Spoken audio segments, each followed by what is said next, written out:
అందరికీ నమస్కారం అండి. నేను మీ గట్టుగిరి మాతృదేవోభవ అనాథాశ్రమం. చూశారు కదా, ఈరోజు అక్షర దివిటి 2వ యానివర్సరీ సందర్భంగా ఒక గెస్ట్గా నన్ను ఈ యొక్క కార్యక్రమానికి ఇన్వైట్ చేయడం జరిగింది. ఒక గెస్ట్గా వెళ్ళడం అనేది ఎంతో హ్యాపీగా సంతోషంగా ఫీల్ అవుతున్నాను.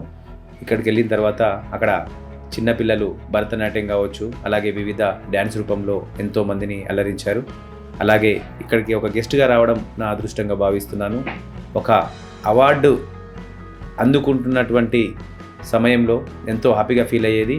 కానీ ఈరోజు ఒకరికి అవార్డు ఇవ్వడానికి వెళ్తున్నందుకు, నేను ఈ స్టేజ్ మీదకి వెళ్తున్నందుకు ఎంతో సంతోషంగా ఫీల్ అవుతూ మీ అందరికీ నేను ధన్యవాదాలు తెలియజేసుకుంటూ, గురు బ్రహ్మ గురు गुरुदेवो महेश्वरा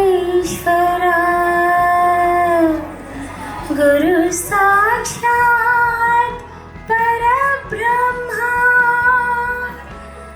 तस्मै श्री गुरवे नमः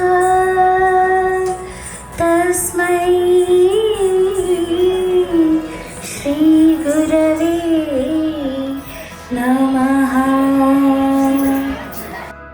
సమాజంలో పత్రికలు సమాజం మార్పులో చాలా కీలక పాత్ర వహిస్తాయి. మనందరికీ తెలుసు, న్యాయశాఖ, కార్యనిర్వాహక శాఖ, శాస్త్ర నిర్మాణ శాఖ, ఈ 3 శాఖలు ప్రభుత్వ అంగంలో భాగంగా ఉంటాయి. ఏ విద్యార్థి అయినా సరే తమ ఎదుగుదలలో భాష ప్రధాన పాత్ర వహిస్తుంది. భాష బాగా రావాలి అంటే పత్రికలు చదివే అలవాటు ఉంటే, ఆ పత్రికల్లో సంపాదకీయాలు, వార్తలు రాస్తున్నప్పుడు వాటిలో ప్రయోగించే కొత్త కొత్త పదాలు విద్యార్థులకి అలవాటు అవుతాయి ఇప్పటి నుంచే. దాని వలన వొకాబులరీ పెరుగుతుంది. ఆ తర్వాత వొకాబులరీని మనం మాట్లాడేటప్పుడు, రాసేటప్పుడు ఉపయోగిస్తూ ఉంటాం. కనుక పత్రికలు మొత్తం ప్రపంచంలో ఉన్న అనేక విషయాలని తెలియజేస్తూ ఉంటాయి.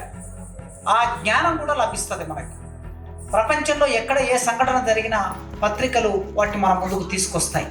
ప్రొఫెసర్ అయినటువంటి కాసిం సార్ గారిని నా ద్వారా సన్మానించడం అనేది నాకు ఎంతో సంతోషాన్ని ఇస్తుంది.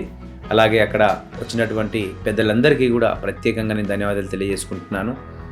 మాతృదేవోభవ అనాథాశ్రమం వ్యవస్థాపకులు గిరి గారు నిజంగా గొప్ప సేవాతత్వం కలిగినటువంటి వ్యక్తి. సార్ గారికి ప్రత్యేకించి ధన్యవాదాలు. ఒక గెస్ట్గా వెళ్ళడం నా అదృష్టంగా భావిస్తున్నాను. అక్కడికి వచ్చినటువంటి పెద్దలందరూ కూడా నేను వెళ్ళినటువంటి ఆ స్టేజ్ పైన నన్ను కూడా సత్కరించి గౌరవించడం జరిగింది.